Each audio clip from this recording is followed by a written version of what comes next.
নমস্কার, শুভ সন্ধ্যা। শাশ্বতী সিনহার সাপ্তাহিক গল্পের আসরে আপনাদের সবাইকে স্বাগত। আজ থেকে শুরু করছি নতুন একটি ছোট গল্প, বুদ্ধদেব বসুর আমরা তিনজন। শুরু করি। আমরা তিনজন একসঙ্গে তার প্রেমে পড়েছিলাম। আমি, অসিত আর হিতাংশু। ঢাকায় পুরানা পল্টনে 1927। সেই ঢাকা, সেই পুরানা পল্টন, সেই মেঘে ঢাকা সকাল। এক পাড়ায় থাকতাম তিনজন। পুরানা পল্টনে প্রথম বাড়ি উঠেছিল তারাকুটির, সেইটে হিতাংশুদের। বাপ তার পেনশন পাওয়া সাব জজ, অনেক পয়সা জমিয়েছিলেন এবং মস্ত বাড়ি তুলেছিলেন একেবারে বড় রাস্তার মোড়ে। পাড়ার পয়লা নম্বর বাড়ি তারাকুটির, দু অর্থেই তাই, সবচেয়ে আগেকার এবং সবচেয়ে ভালো। ক্রমে ক্রমে আরও অনেক বাড়ি উঠে ঘাস আর লম্বা লম্বা চোর কাঁটা ছাওয়া মাঠ ভরে গেল, কিন্তু তারাকুটিরের জুড়ি আর হলো না। আমরা এসেছিলাম কিছু পরে। অসিতদের বাড়ির তখন ছাদ পিটোচ্ছে। একটা সময় ছিল যখন ওই তিনখানাই বাড়ি ছিল পুরানা পল্টনে, বাকিটা ছিল এবড়ো খেবড়ো জমি, ধুলো আর কাদা, বর্ষায় গোড়ালি জলে গা ডোবানো হলদে হলদে সবুজ রঙের ব্যাঙ আর নধর সবুজ ভিজে ভিজে ঘাস। সেই বর্ষা, সেই পুরানা পল্টন, সেই মেঘে ঢাকা দুপুর। আমরা তিনজন একসঙ্গে থাকতাম সব সময়, যতটা এবং যতক্ষণ থাকা সম্ভব। রোজ ভোরবেলায় আমার শিয়রের জানলার বাইরে দাঁড়িয়ে অসিত ডাকত, বিকাশ, বিকাশ। আর আমি তাড়াতাড়ি উঠে বাইরে আসতাম। দেখতাম অসিত সাইকেলে বসে আছে, এক পা মাটিতে ঠেকিয়ে। এমন লম্বাও, কাঁধে হাত রাখতে কোনোই ধরে যেত আমার। হিতাংশুকে ডাকতে হতো না, দাঁড়িয়ে থাকতো তাদের বাগানের ছোট ফটকের ধারে, কি বসে থাকতো বাগানের নিচু দেওয়ালে পা ঝুলিয়ে। তারপর অসিত সাইকেলে চেপে চলে যেত পাকা সড়ক ধরে স্কুলে, ইঞ্জিনিয়ারিং স্কুলে। আমি আর হিতাংশু ঘুরে ঘুরে বেড়াতাম হাতে হাত ধরে। হাওয়ায় গন্ধ, যেন কিসের, যেন কার। সে গন্ধ আজও যেন পাই। কি মনে পড়ে, কাকে মনে পড়ে। বিকেলে দুটি সাইকেলে তিনজনে চড়ে প্রায়ই আমরা শহরে যেতাম। কোনো দিন বিখ্যাত ঘোষবাবুর দোকানে চপ কাটলেট খেতে, কোনো দিন শহরে একটি মাত্র সিনেমায়, কোনো দিন চিনেবাদাম পকেটে নিয়ে নদীর ধারে। সাইকেল চালানোটা আমার জীবনে হলো না, চেষ্টা করেও শিখতে পারিনি ওটা। কিন্তু ওই দু চাকার গাড়িতে চড়েছি অনেক, কখনো অসিতের, কখনো হিতাংশুর গলগ্রহ হয়ে লম্বা লম্বা পাড়ি দিয়েছি তাদের পিছনে দাঁড়িয়েই। আবার কত সন্ধ্যা কেটেছে পুরানা পল্টনেরই মাঠে। ঘাসের সোফায় শুয়ে বসে ছোট ছোট তারা ফুটছে আকাশে, চোর কাঁটা ফুটছে কাপড়ে। হিতাংশুদের সামনের বারান্দার লণ্ঠনটা মিটমিট করছে দূর থেকে। এ সময়টা হিতাংশু বেশিক্ষণ আমাদের সঙ্গে থাকতো না। 8টার মধ্যে তাকে ফিরতেই হতো বাড়িতে। অত কড়া শাসন আমার ওপর ছিল না, অসিতের ওপরেও না। দুজনে বসে থাকতাম অন্ধকারে। ফেরবার সময় আস্তে আস্তে একবার ডাকতাম হিতাংশুকে। পড়া ফেলে উঠে এসে চুপি চুপি দু একটা কথা বলেই সে চলে যেত। আমরা তিনজন তিনজনের প্রেমে পড়েছিলাম। আবার তিনজন একসঙ্গে অন্য একজনের প্রেমে পড়লাম, সেই ঢাকায় পুরানা পল্টনে 1927 সনে। নাম তার অন্তরা। তখনকার ঢাকার পক্ষে নামটি অত্যন্তই শৌখিন, কিন্তু ঢাকার মতো কিছুই তো তাদের নয়। মেয়ের নামই বা হবে কেন? ভদ্রলোক বাড়িতেও প্যান্ট পরে থাকেন, আর ভদ্রমহিলা এমন সাজেন যে পিছন থেকে হঠাৎ তাকে তার মেয়ে বলে ভুল হয়। আর তার মেয়ে, তাদের মেয়ে, তার কথা আর কি বলবো। সে সকালে বাগানে বেড়ায়, দুপুরে বারান্দায় বসে থাকে বই কোলে নিয়ে, বিকেলে রাস্তায় হাঁটে প্রায় আমাদের গা ঘেঁষেই। সব সময় দেখা যায় তাকে। মাঝে মাঝে শোনা যায় গলার আওয়াজ। সেই ঢাকায় সুদূর 27 সনে কোনো একটা মেয়েকে চোখে দেখা যখন সহজ ছিল না, যখন বন্ধ গাড়ির দরজার ফাঁকে একটুখানি শাড়ির পাড় ছিল আমাদের স্বর্গের আভাস, তখন এই যে মেয়ে যাকে আমরা দেখতে পাই এক এক দিন এক এক রঙের শাড়িতে, আর তার উপর নাম যার অন্তরা, তার প্রেমে পড়ব না এমন সাধ্য কি আমাদের? নামটা কিন্তু বের করেছিলাম আমি। রোজ সই করে পাউরুটি রাখতে হয় আমাকে। একদিন রুটিওয়ালার খাতায় নতুন একটা নাম দেখলাম, নীল কালিতে বাংলা হরফে পরিষ্কার করে লেখা, অন্তরা দে। একটু তাকিয়ে থাকলাম লেখাটুকুর দিকে, খাতা ফিরিয়ে দিতে একটু দেরি করলাম। তারপর বিকেলে হিতাংশুকে বললাম, নাম কি অন্তরা? কার? কিন্তু তক্ষুনি কথাটা বুঝে নিয়ে হিতাংশু বলল, বোধ হয়। অসিত বলল, সুন্দর নাম। ডাকে তরু বলে। তরু? এই ঢাকা শহরেই 200-300 অন্তত তরু আছে, কিন্তু সে মুহূর্তে আমার মনে হলো, এবং আমি বুঝলাম অসিতেরও মনে হলো, যে সমস্ত বাংলা ভাষায় তরুর মতো এমন একটি মধুর শব্দ আর নেই।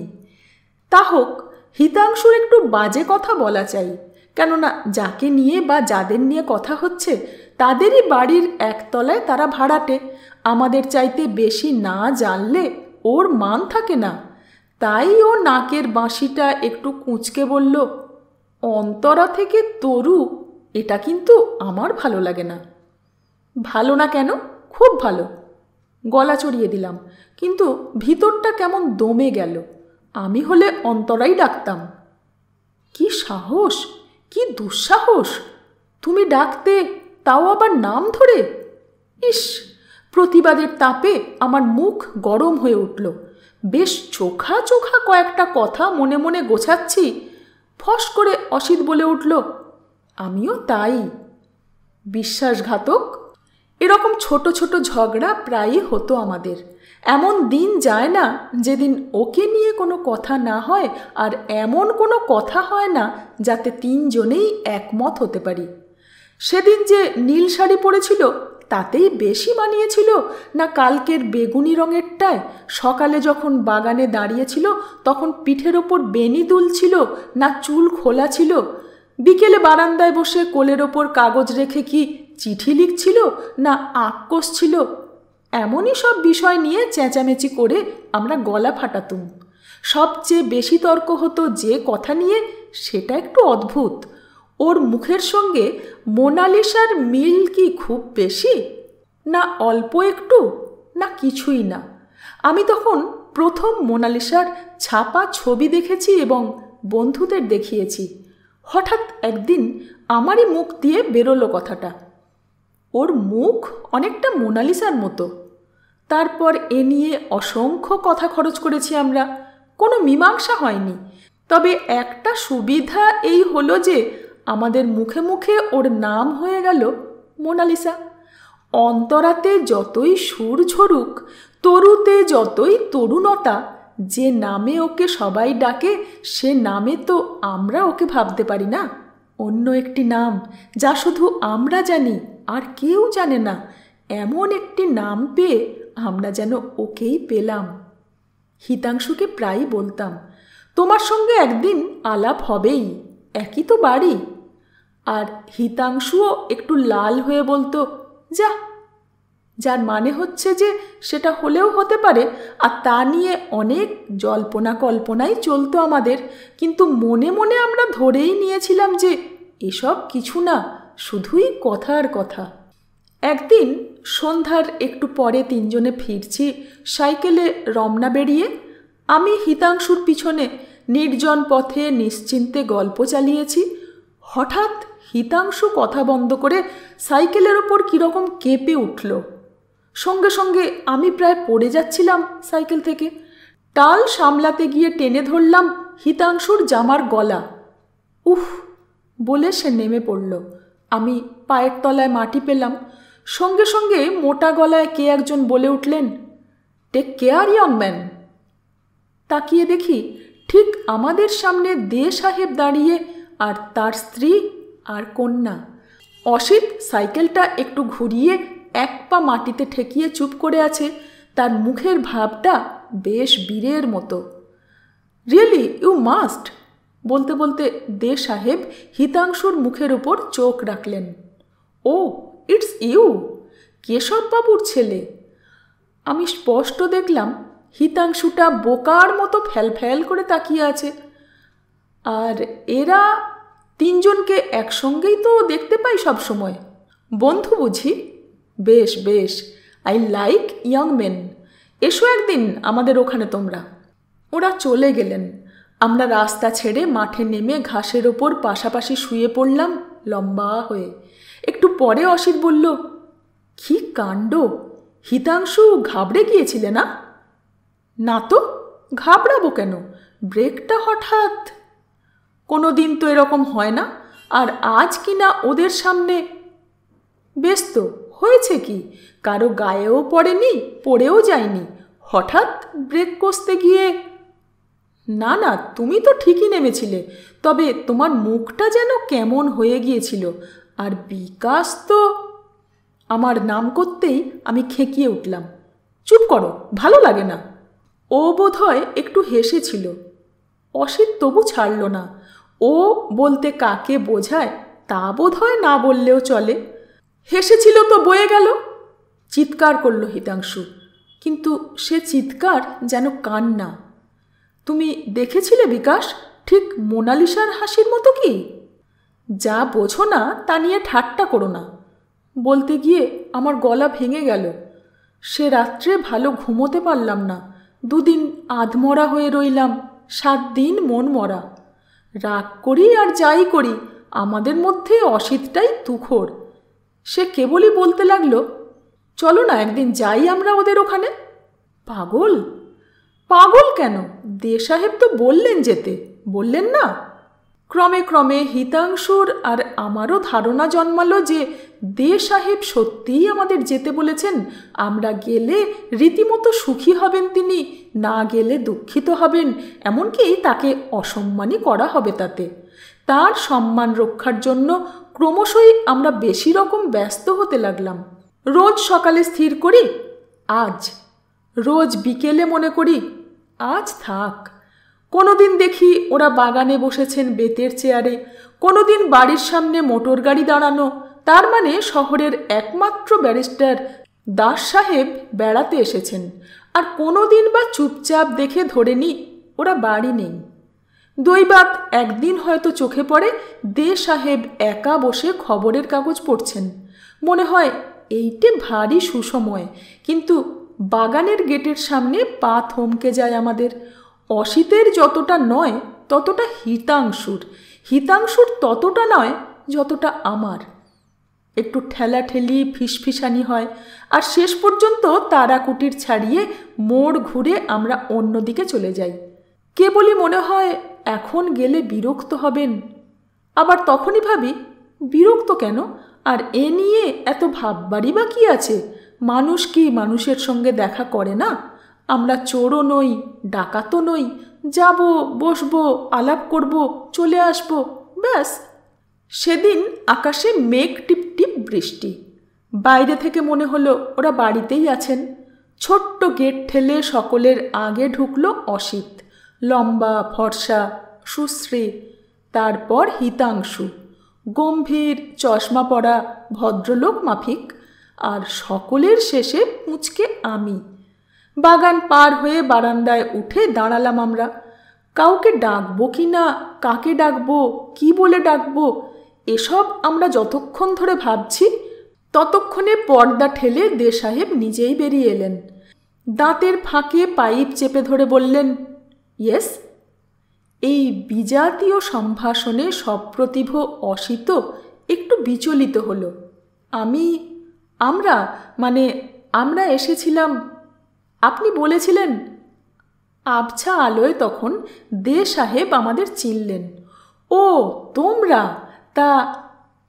অসিত আবার বলল, আপনি বলেছিলেন আমাদের একদিন আসতে। ও হ্যাঁ হ্যাঁ হ্যাঁ, একটু কেশে। এসো এসো তোমরা। পর্দা তুলে দরজা ছেড়ে সরে দাঁড়ালেন দে সাহেব। আমরাও দাঁড়িয়ে থাকলাম।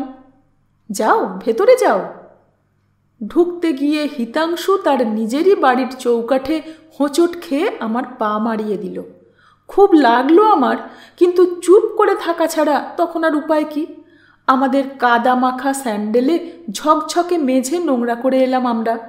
কি সুন্দর সাজানো ঘর, এমন কখনো দেখিনি। পেট্রোম্যাক্স জ্বলছে, সামনের দিকে সোফায় বসে মিসেস দে উল বুনছেন, আর দেওয়ালের সঙ্গে ঠেকানো কোণের চেয়ারটিতে বসে আছে আমাদের মোনালিসা। কোলের ওপর মস্ত মোটা নীল মলাটের বইয়ের পাতায় চোখ নামিয়ে। দে সাহেব বললেন, সুমি, এই আমাদের পুরানা পল্টনের 3 মাস্কেটিয়ার্স। এটি কেশববাবুর ছেলে, আর এরা। হিতাংশু পরিচয় করিয়ে দিল। এর নাম অসিত, আর এ হচ্ছে বিকাশ। মিসেস দে মৃদু হেসে মৃদুস্বরে বললেন, 3 বন্ধু বুঝি তোমরা? বেশ, রোজই তো দেখি তোমাদের, বসো। একটা লম্বা সোফায় ঝুপঝুপ করে বসে পড়লাম 3 জনে। মিসেস দে ডাক দিলেন, তরু। মোনালিসা চোখ তুলল। এরা আমাদের প্রতিবেশী, আর এই আমার মেয়ে। মোনালিসা বই রেখে উঠল, ছিপছিপে সবুজ একটা গাছের মতো দাঁড়ালো। অল্প হাওয়ায় গাছ যেমন নড়ে তেমনি করে মাথা নোয়ালো একটু। তারপর আবার চেয়ারে বসে বই খুলে চোখ নিচু করল। আমার মনে হলো আমি স্বপ্ন দেখছি। অসিত কলকাতার ছেলে, আমাদের সকলের চাইতে খবর রাখে বেশি, চটপট কথা বলতেও পারে। আর হিতাংশু, সেও তার বাবার সঙ্গে নানা দেশ ঘুরেছে, উচ্চারণ পরিষ্কার। আর তাছাড়া এই তারাকুটির তো তাদেরই বাড়ি। কথাবার্তা যা একটু তা ওরা দুজনেই বলল। আমি মেঝের দিকে তাকিয়ে চুপ। কি বলবো ভেবেও পেলাম না, বলতেও ভরসা হলো না, পাছে আমার বাঙাল টান বেরিয়ে পড়ে। মোনালিসাকে দেখবার ইচ্ছা ভেতরে ভেতরে পাগল করে দিচ্ছিল আমাকে, কিন্তু কিছুতেই কি একবারও চোখ তুলতে পারলাম না। ইলেকট্রিসিটি না থাকলে জীবন কীরকম দুর্বহ, ঢাকার মশা কি সাংঘাতিক, রমনার দৃশ্য কত সুন্দর। এসব কথা শেষ হবার পর মিসেস দে বললেন, তোমরা কি কলেজে পড়ো? অসিত যথাযথ জবাব দিয়ে সগর্বে বলল, হিতাংশু 15 টাকা স্কলারশিপ পেয়েছে ম্যাট্রিকে। বাহ, বেশ বেশ, আমার মেয়ে তো অঙ্কের ভয়ে পরীক্ষাই দিতে চায় না। হঠাৎ ঘরের কোণ থেকে তারের মতো একটি আওয়াজ বেজে উঠল। বাবা, কিডস কত বছর বয়সে মারা গিয়েছিলেন? দে সাহেব আমাদের দিকে তাকিয়ে বললেন, তোমরা কেউ বলতে পারো? অসিত ফস করে বলল, বিকাশ নিশ্চয়ই বলতে পারবে, বিকাশ কবিতা লেখে। সত্যি? মুখে একটি ছেলে মানুষই হাসি ফোটালেন মিসেস দে। আর মুহূর্তের জন্য আমি অনুভব করলাম মোনালিসার চোখও আমার ওপর পড়ল। হাত ঘেমে উঠল আমার, কানের ভেতর যেন পি পি আওয়াজ দিচ্ছে। সব শুদ্ধ কতটুকু সময়? 15 মিনিট, 20 মিনিট? কিন্তু বেরিয়ে এলাম যখন এত ক্লান্ত লাগলো, কলেজের 4-5টা লেকচার শুনেও তত লাগে না। মিসেস দে জোর করেই 2টো ছাতা দিয়েছিলেন আমাদের, কিন্তু ছাতা আমরা খুললাম না। টিপ টিপ বৃষ্টিতে ভিজতে ভিজতে মাঠের অন্ধকারে মিলিয়ে গেলাম। হঠাৎ অসিত, বকবক না করে ও থাকতেও পারে না, বলে উঠল, কি চমৎকার ওরা! সত্যি চমৎকার। হিতাংশু সায় দিল সঙ্গে সঙ্গে। আমি কথা বললাম না, কোনো কথাই ভালো লাগছিল না আমার। একটু পরে অসিত আবার বলে, কিন্তু জুতোগুলো বাইরে ছেড়ে গেলেই পারতাম আমরা। আর হিতাংশু, তুমি আবার আজ হোঁচট খেলে। কখন? ঘরে ঢুকতে গিয়ে। যা যা আবার কি? আর ঘরে ঢুকে নমস্কার করেছিলে তো মিসেস দেকে? নিশ্চয়ই। একটু চুপ করে থাকলো হিতাংশু, তারপর হঠাৎ বলল, কিন্তু যখন মোনালিসা উঠে দাঁড়িয়ে নমস্কার করল। অন্ধকারে আমরা 3 বন্ধু একবার মুখ চাওয়াচাই করলাম, এবং অন্ধকারেই বোঝা গেল যে 3 জনেরই মুখ ফ্যাকাশে হয়েছে। একটি মেয়ে, একজন ভদ্রমহিলা উঠে দাঁড়িয়ে নমস্কার করলেন, আর আমরা কিনা জরদগবের মতো বসেই থাকলাম, উঠে দাঁড়ালাম না, কিছু বললাম না, কিচ্ছু না। ওরা আমাদের বাঙাল ভাবলেন, কাঠ বাঙাল, জঙ্গলি, বর্বর, খাস কলকাতার ছেলে অসিত মিত্তিরও আমাদের মুখ রক্ষা করতে পারল না। কি যে মন খারাপ হলো, কি আর বলবো। পরের দিন 3 জনে আবার গেলাম ছাতা ফেরত দিতে। চাকর আমাদের ঘরে নিয়ে বসালো। তারপর মোনালিসাই এলো ঘরে। তড়াক করে উঠে দাঁড়িয়ে নমস্কার করলাম। একটু হেসে বললাম, এই ছাতাটা। ও মা, এর জন্য আবার বসুন। মনে মনে এই রকম ভেবে গিয়েছিলাম ঘটনাটা, কিন্তু হলো একটু অন্যরকম। চাকর এসে ছাতাটি নিয়ে ভেতরে চলে গেল, আর ফিরে এলো না, কেউই এলো না। আমরা একটু দাঁড়িয়ে থেকে মাথা নিচু করে নিঃশব্দে ফিরে এলাম। কেউ কারো মুখের দিকে তাকাতে পারলাম না। না, ওই সুন্দর করে সাজানো ঘর, যেখানে সাদা ধবধবে আলোয় দেওয়ালের প্রতিটি কোণ ঝকঝক করে, আর কোণের চেয়ারে বসে পৃথিবীর সবচেয়ে আশ্চর্য মেয়েটি কোনো এক নীল মলাটের আশ্চর্য বইয়ের পাতা উল্টায়, সেখানে জায়গা নেই আমাদের। কিন্তু তাতে কি, মোনালিসাই। ঝমঝম করে বর্ষা নামল পুরানা পল্টনে। মেঘে ঢাকা সকাল, মেঘ ডাকা দুরু দুরু দুপুর, নীল জ্যোৎস্নায় ভিজে ভিজে রাত্রি।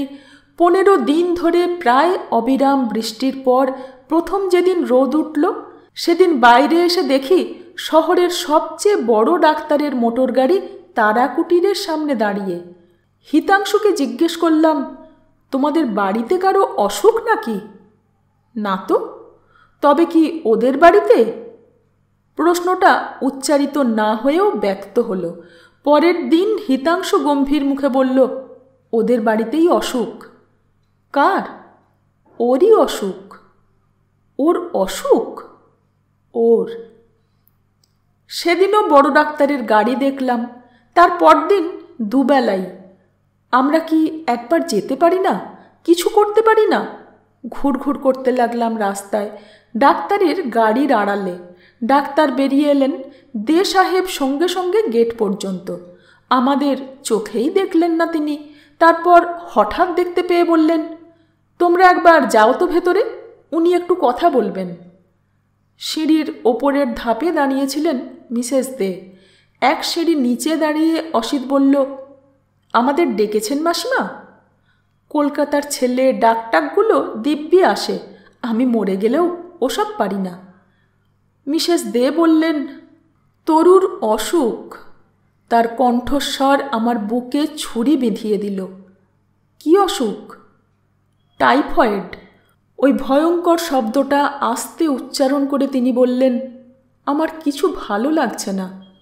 অসিত বলে উঠল, কিছু ভাববেন না, আমরা সব করে দেব। পারবে তোমরা? দেখো বাবা, এই একটাই সন্তান আমার। বলতে বলতে চোখে তার জল এলো। প্রথম পর্ব এখানেই শেষ। ফিরে আসছি পরের অংশ নিয়ে। সঙ্গে থাকবেন। ধন্যবাদ।